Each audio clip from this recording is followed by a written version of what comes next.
Así dice la palabra del Señor en el Evangelio de Juan, capítulo 20, versículo 24 al 29. Lo leemos en el nombre del Padre, del Hijo y del Espíritu Santo. Tomás, al que apodaban el gemelo y que era uno de los 12, no estaba con los discípulos cuando Jesús llegó. Así que los otros discípulos le dijeron: hemos visto al Señor. Mientras no vea yo la marca de los clavos en sus manos, y meta mi dedo en la marca y mi mano en su costado, no lo creeré, repuso Tomás. Una semana más tarde estaban los discípulos de nuevo en la casa, y Tomás estaba con ellos. Aunque las puertas estaban cerradas, Jesús entró y poniéndose en medio de ellos, saludó y dijo: la paz sea con ustedes. Luego le dijo a Tomás: pon tu dedo aquí y mira mis manos. Acerca tu mano y métela en mi costado. Y no seas incrédulo, sino hombre de fe. Señor mío, Dios mío, exclamó Tomás, porque me has visto, has creído, le dijo Jesús. Dichosos los que no han visto y sin embargo creen. Señor, gracias por tu palabra. Te pido, Señor, que pases carbón encendido sobre estos labios y hable tu palabra al corazón que necesita hoy escuchar tu voz.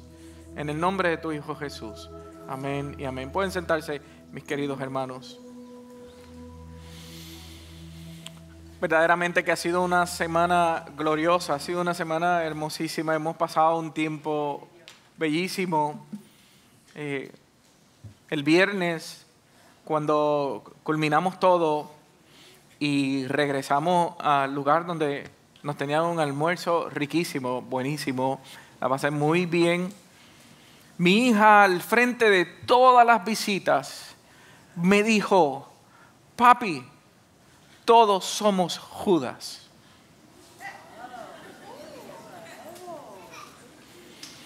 Ella comenzó a reírse y me dice: hay unos nenes bien malos en la escuela y yo los miro, a mí me enfogona ver esos muchachos.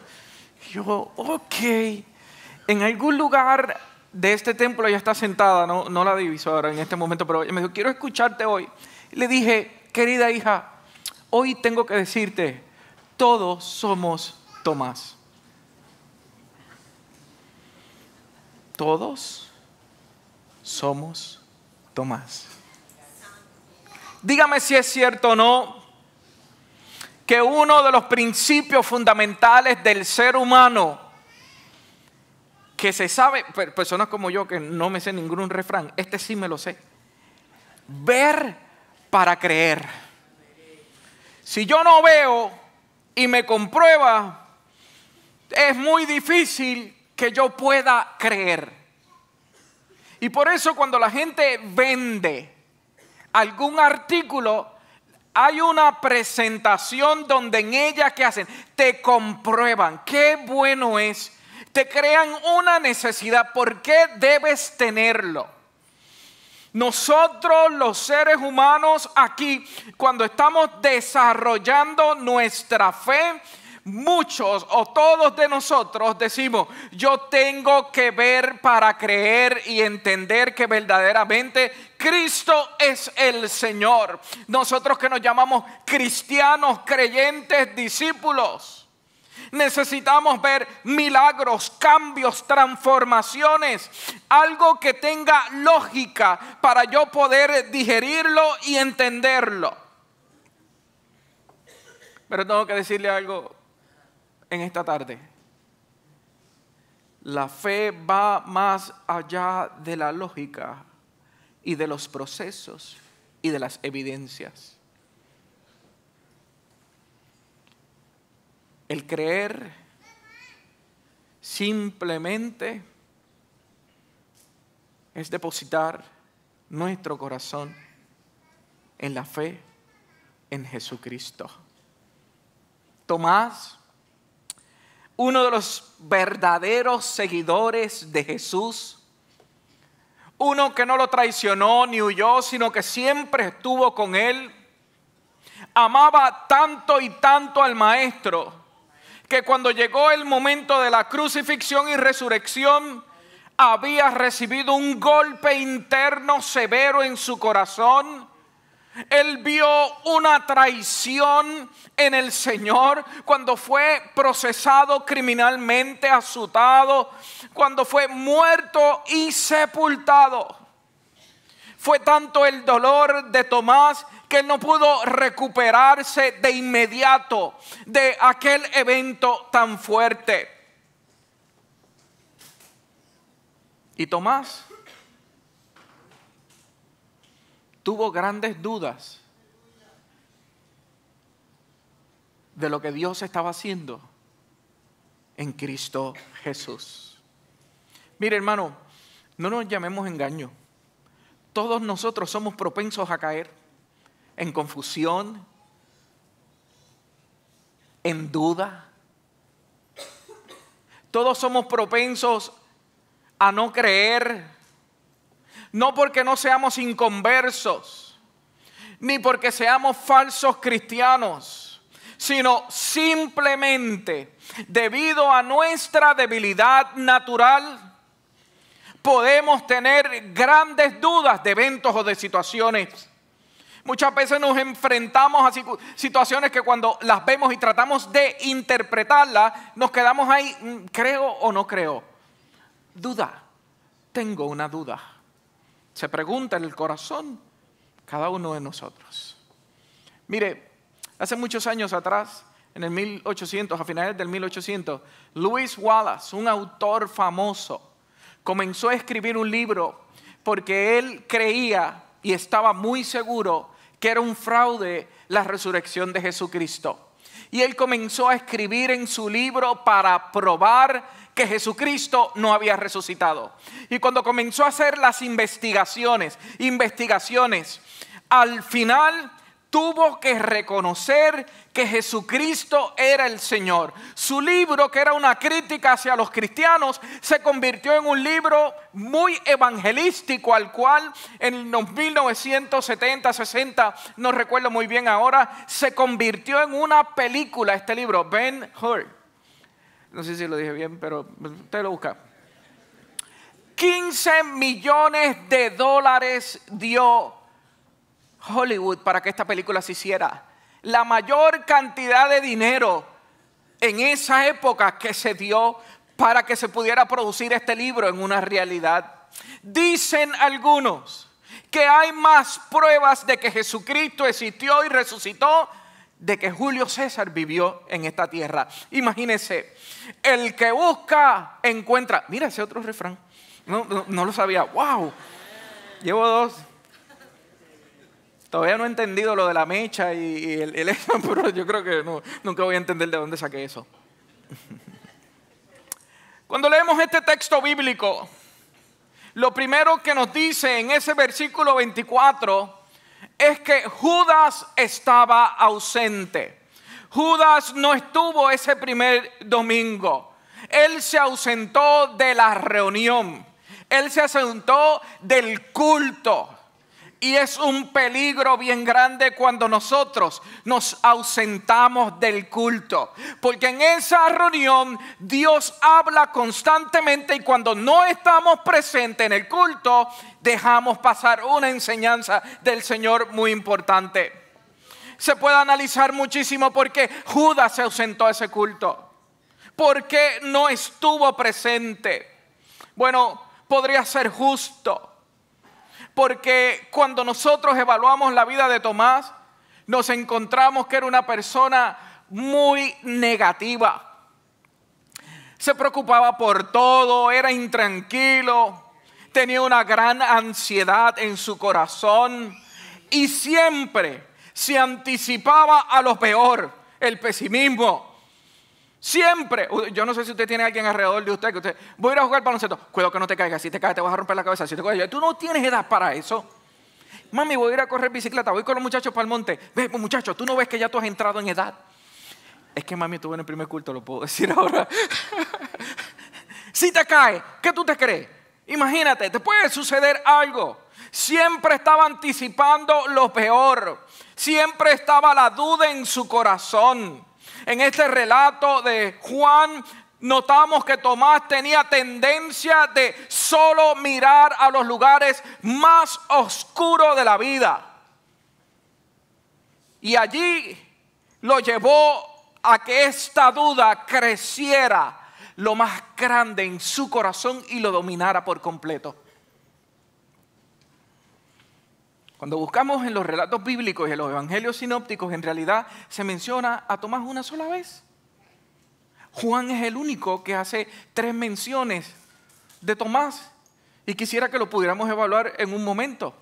En Juan 11 nos encontramos 16 que Jesús había salido de Jerusalén porque estaba siendo amenazado de muerte. Y Jesús se fue al desierto. Y dice la narrativa bíblica que hacía grandes milagros sanando. Bueno, ellos estaban disfrutando del poder de Dios. Y de momento Jesús recibe la noticia que su amigo Lázaro estaba muy enfermo. Y Jesús se reúne con sus discípulos y le dice: mira, me acaban de notificar que Lázaro está muy enfermo, pero esa enfermedad no es para muerte. Pues, entonces Tomás acá viene y calcula: pues qué bueno, qué bueno. Entonces no tenemos que llegar hasta donde Tomás, porque pues, no tenemos que llegar hasta donde Judas, así que es importante que nos quedemos en el desierto, porque si no te van a matar. Y de momento pasan varios días y Jesús le dice: muchachos, vámonos a Betania. Betania, pero eso no es muy cerquita de Jerusalén. Entonces sale Tomás a la defensa de Jesús y le dice: mira, eso está muy cerca de Jerusalén. Tú sabes que te están amenazando para matarte. Jesús, no debemos de ir, porque si llegamos allí nos van a matar, nos van a suicidar. Jesús, así que es mejor que nos quedemos desde aquí. Di la palabra desde aquí y todo será hecho. Y Jesús le dice: no, es importante que nosotros vayamos. En serio, Jesús. Dice el texto bíblico que cuando ya Tomás no logró convencer a Jesús de que se quedara en el desierto, dijo: mira, muchachos, prepárense, vámonos todos, que a todos nos vamos a matar, a todos nos van a matar. Era tan pesimista que pues vamos, aquí vamos a matarnos con Jesús. Imagínese usted en un grupo de 13, tener uno ahí todo el tiempo. Eso no hay quien lo pueda soportar. Pero Jesús lo sabía todo. Y Jesús quería enseñarle a Tomás muchas cosas. Una persona optimista le diría a Jesús: Señor, ¿tú quieres ir? Vamos, todo saldrá bien en el nombre tuyo. Vamos hacia adelante. Pero un pesimista que le dice: no, tú verás que tú vas a pasar por allí, por allí. Yo me imagino todos esos 3 días de camino o 4 días de camino murmurando y pero a lo mejor Pedro estaba al lado diciéndole: todo va a salir bien, Tomás, tranquilo, vamos adelante. El Señor sabe lo que hace, Él sabe hacia dónde va, Él nos va a proteger, va a tener cuidado de cada uno de nosotros. Alguien escribió y dijo: es mucho más fácil que un optimista sea leal porque siempre espera lo mejor. En cambio, para un pesimista es difícil ser leal porque está convencido que le va a pasar lo peor. Tendría que yo hacer una pregunta ahora: ¿somos pesimistas o somos optimistas? La realidad, para ser justos, es que Tomás siempre quería vivir al lado del Señor Jesús. Tomás no quería perder su relación con Jesús. Era leal, era fiel. A lo mejor era mayor de edad que Jesús y quería orientarlo. No sé qué edad tenía Tomás, no lo registra. Pero sí siempre tenía una gran preocupación. Y lo más que me gusta de Tomás era que él lo decía. Él se lo expresaba al Señor para que el Señor lo corrigiera. Hay en el Evangelio de Juan capítulo 14 una enseñanza hermosísima que nosotros utilizamos muchísimo para predicar. Los que han estado conmigo en los funerales saben que lo utilizamos muchísimo porque es no se turbe vuestro corazón, creer en Dios, también creer en mí. En la casa de mi Padre muchas moradas hay, si no fuera yo hubiera dicho voy pues a preparar lugar para vosotros. Y ahí está Tomás. ¿Qué tú crees que Tomás hizo cuando Jesús enseñó eso a todos los que estaban alrededor de él? Levantó la mano y dijo: Jesús, tengo una duda. No acaba, que te acabo de explicar. Dice en el versículo 5: Señor, no sabemos a dónde vas, y así que ¿cómo podemos conocer el camino? Y Jesús le dijo: apunta, yo soy el camino. Ok, pues yo te voy a seguir a ti. La verdad y la vida. Yo estoy claro con eso. El camino, la verdad y la vida. Pues Tomás estaba claro que lo que tenía que hacer era seguir a Jesús literalmente. Su duda fue contestada. Así que Tomás, ¿qué hacía? Iba al lado del Salvador. ¿Por qué? Porque él sabía que si estaba con el Salvador no se iba a perder jamás. Él jamás había entendido que Jesús iba a morir y que era necesario que Jesús muriera solito, no sus discípulos, solito, porque Dios iba a transformar el corazón de Tomás para llevarlo. Dicen, no se comprueba, que Tomás llegó a la India, que allí predicó, que bueno, sí, usted lo puede buscar. Pero ¿y qué sucedió con el corazón de Tomás? Que cuando se reunieron aquel domingo, Tomás faltó al culto.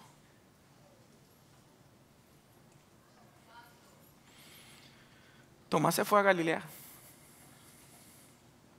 deprimido y angustiado, mientras los otros se quedaron en el culto. Y cuando se quedaron en el culto, para ser justos, todos los discípulos no creyeron. Porque llegaron las damas, las mujeres, y comenzaron el culto y comenzaron a testificar. Y yo me imagino a Marta, María al frente testificando. Y vimos, y nos encontramos con el ángel, y vimos que estaba vacía. Y estaban los discípulos sentados en la banca allá diciendo: yo no le creo a ninguna de ellas. Número uno, son mujeres. Yo no le creo el testimonio de las mujeres, no tienen validez, no tienen... Mira que está diciendo gente de que Jesús, ni que si Jesús, que si... Eran incrédulos también. Solo creyeron cuando Jesús entró y le tocó el momento de predicar, cuando le pasaron el micrófono a Jesús y dijo: aquí estoy. Ahí fue que abrieron los ojos y dijeron: ¡ah! ¡Resucitó!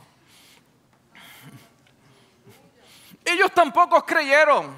Jesús y los caminantes de Maús, Jesús caminando con ellos.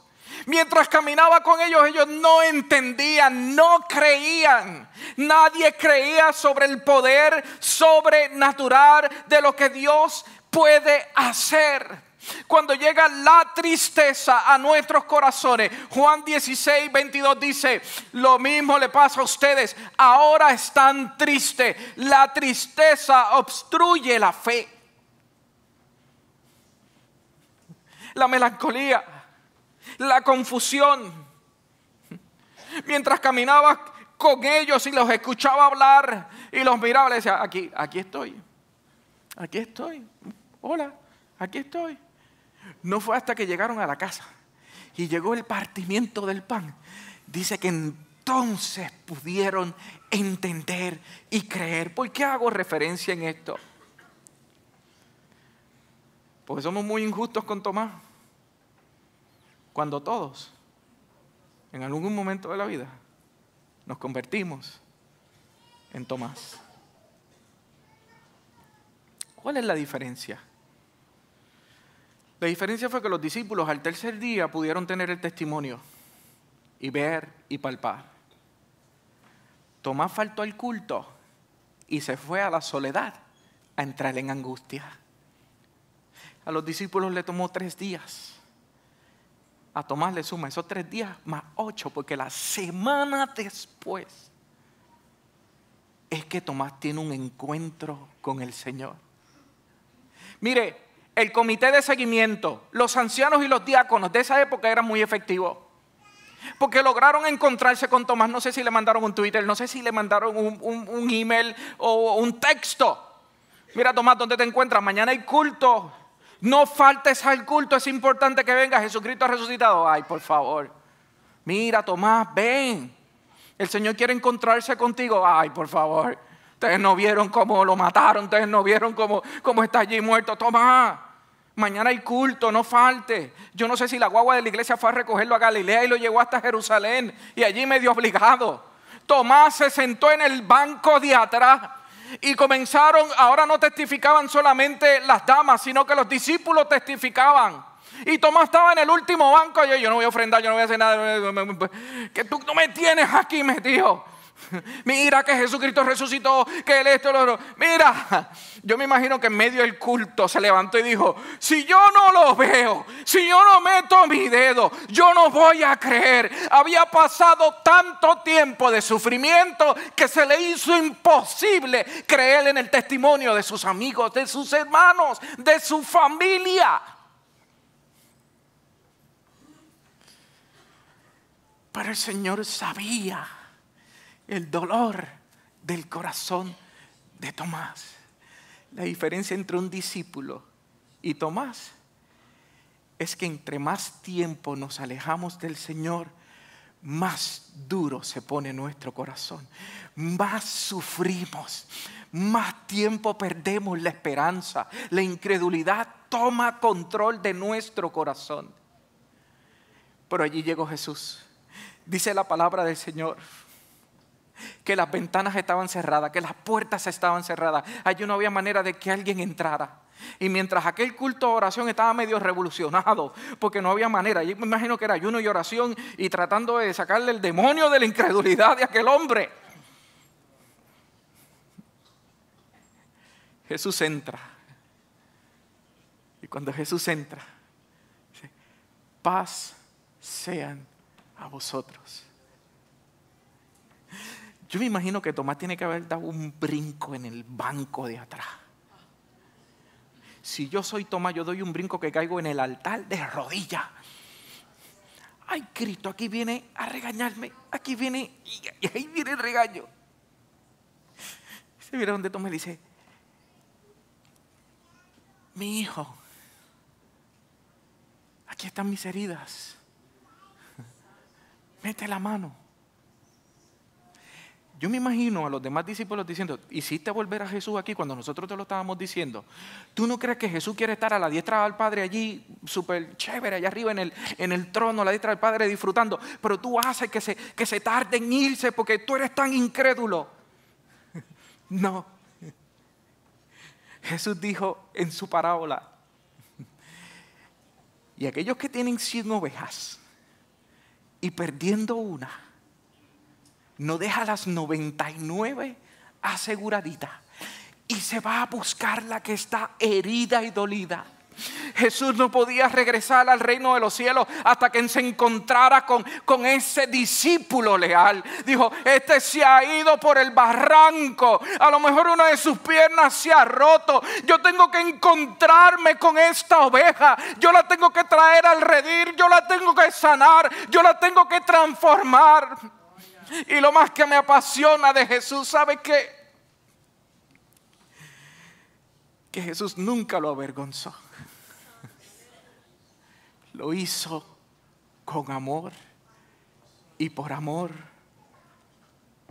porque le importa la vida de Tomás.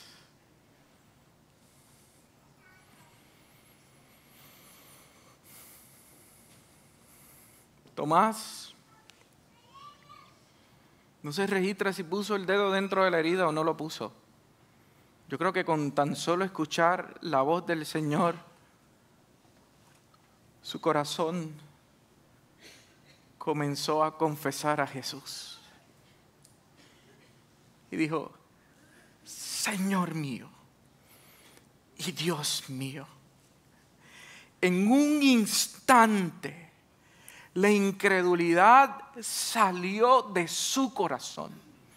En un instante fue cambiada por una confesión que no la escuchamos en el Nuevo Testamento en ningún lugar. Solamente Tomás puede arrodillarse delante de la presencia del Señor y decir: Señor mío, yo tengo una relación contigo, yo te conozco, pero tú eres mío. Yo no quería que te fueras, yo no quería que murieras, yo quería morir contigo, yo soy leal a ti.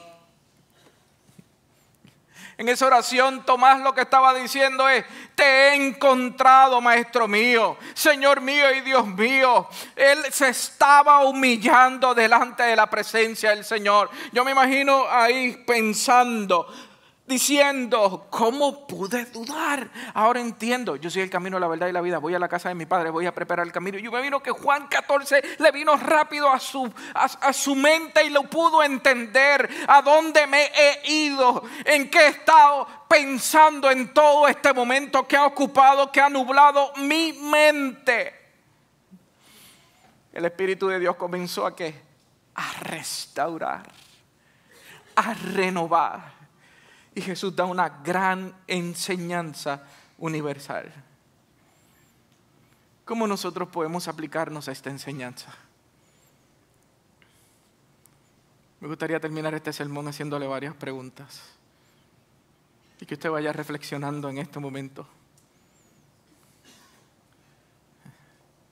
¿En qué momento hemos sido Tomás en nuestra vida? Cuando el Señor ha prometido tantas y tantas cosas a nosotros y de momento, en el momento del sepulcro, salimos hacia Galilea huyendo, con la cabeza entre los pies, entendiendo que Dios nos ha abandonado y nos ha dejado. ¿Cómo nos comportamos cuando durante la semana nosotros caímos en algún tipo de incredulidad o pecado? Y de la vergüenza me voy apartando del Señor.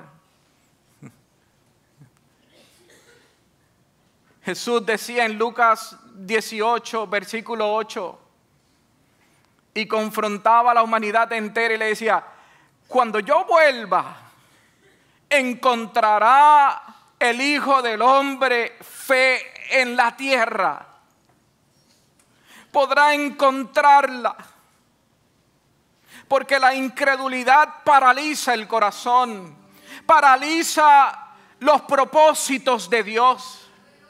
La incredulidad funciona como una semilla que una vez plantada en nuestros corazones comienza a crecer, abarcando y cubriendo todo el corazón hasta asfixiarlo para terminar separándonos de Dios.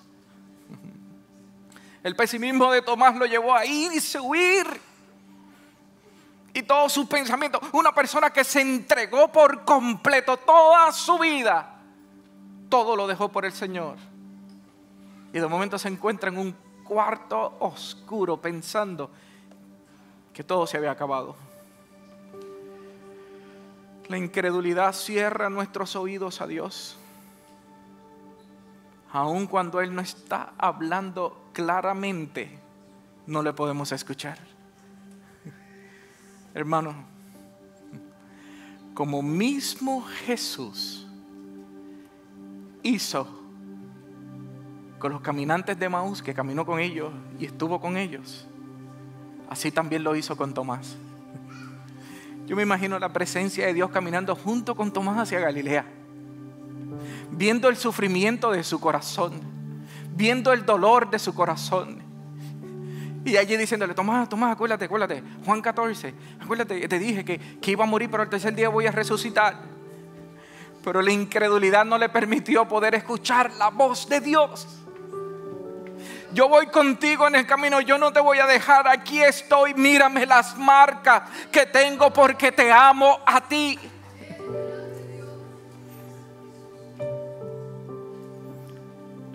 ¿Sabes cuándo la incredulidad tomó control en la vida de la humanidad? Cuando la fe fue intercambiada por la razón.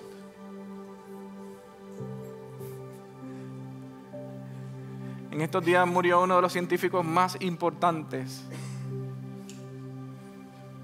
Y cuando ese científico murió y comencé a conversar con mi hijo, comencé a investigar y comencé a leer y a ver su biografía y a tratar de entender. ¿Por qué se llamaba ateo? Su razón era tan brillante, que con cálculos matemáticos quería entender el principio de la humanidad. Narra la historia que el Papa estuvo 4 horas reunido con él. 4 horas. Y al finalizar, y en sus libros, luego que hace mucha explicación del inicio de la humanidad, dice: si pudiéramos entender la mente de Dios, entonces sabríamos cómo fue el principio. ¡Wow! Tantos años gastando tiza y cálculos matemáticos para llegar al principio. La razón y la lógica lo detuvo, nos detiene por una humanidad entera. Pero Jesús vino para entonces enseñarnos que a través de Él creer, el tener fe en Él puede entonces revelar todos sus misterios.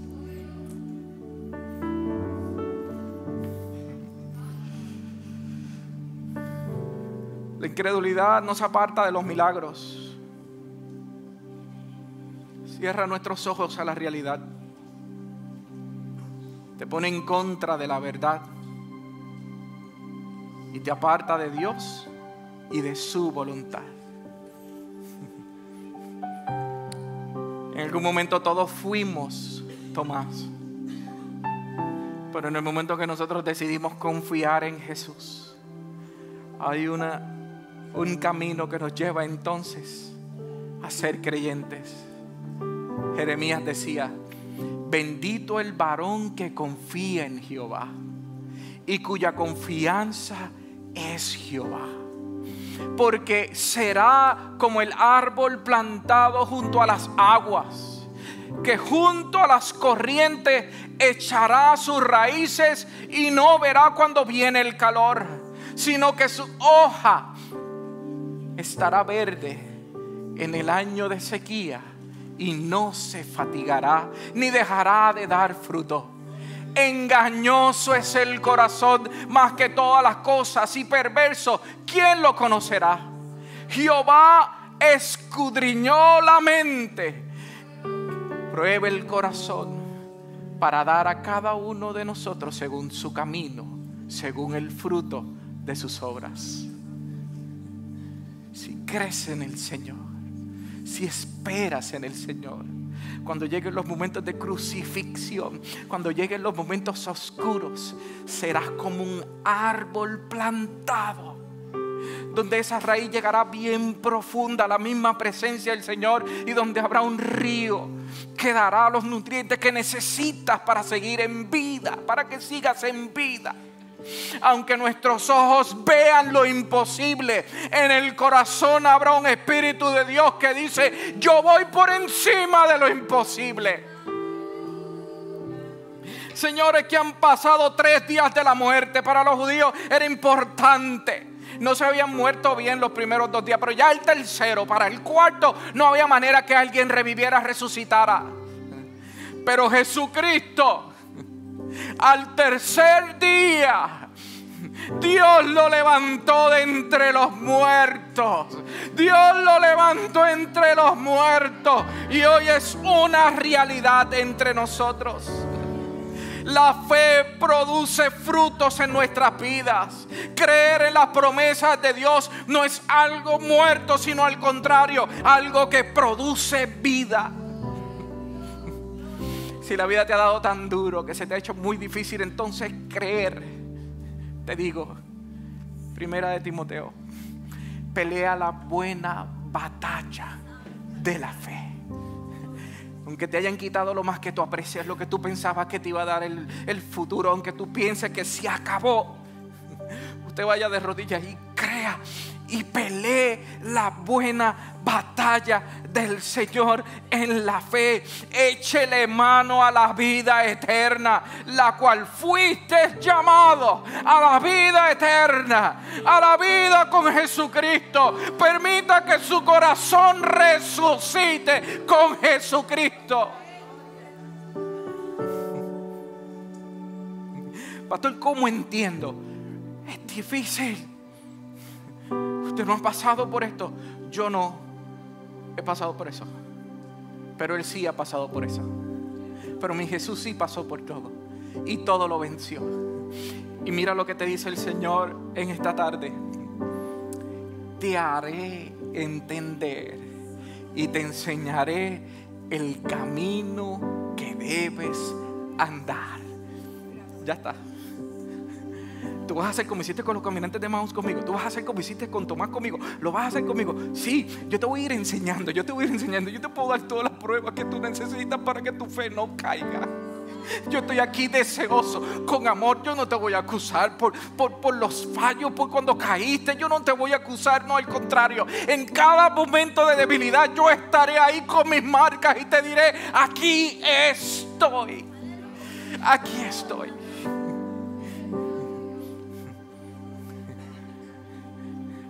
El Señor está dispuesto a transformar nuestra vida, nuestro corazón, nuestro futuro. Solo me queda hoy entonces hacerte una invitación. Aceptas que Jesús llegue a tu corazón. Acepta que Jesús sea tu Salvador. Ese es mi primer llamado. Si hay alguien que nos visita aquí y ha estado pensando como Tomás estuvo a la parte de atrás del banco ahí luchando, es que yo necesito ver las marcas de Jesús. Pero has entendido hoy el testimonio y dices: ok. Yo quiero aceptar a Jesús como mi Salvador. Aquí están los ancianos para ministrarte. Y luego que ellos te ministran, habrá un grupo de hermanos a la parte de atrás que van a estar ministrando contigo. Y yo te quiero conocer. Yo quiero darte la mano. Pero también tengo que abrir el altar para esas personas que siempre estuvieron de la mano con Jesús, como estuvo Tomás, dispuesto a morir con Jesús. Pero al llegar al sepulcro y al ver que estaba muerto, el dolor cautivó su corazón. A ti hoy Dios quiere darte palabra de esperanza y de vida. Ven al altar y recibe la paz del Señor. Señor, gracias por esta tarde tan hermosa que nos regalas. Gracias porque hoy predicamos que tú vives, porque Él vive, porque tú vives. Tenemos esperanza en ti, alegría, gozo. Señor, por el milagro de la cruz, entonces yo podré triunfar mañana. Porque tú vives, Señor, ya no tengo temor en mi corazón. Porque yo sé que aunque ande por valle de sombras de muerte, no tendré temor de nada. Porque tú estás conmigo. Como lo hiciste con Tomás, que restauraste su corazón hoy, Señor, obra sobre la vida de muchos que hoy necesitan de ti. En el nombre de tu Hijo Jesús. Amén y amén. Mientras entonamos esta alabanza, el altar está abierto para ministrar a su vida.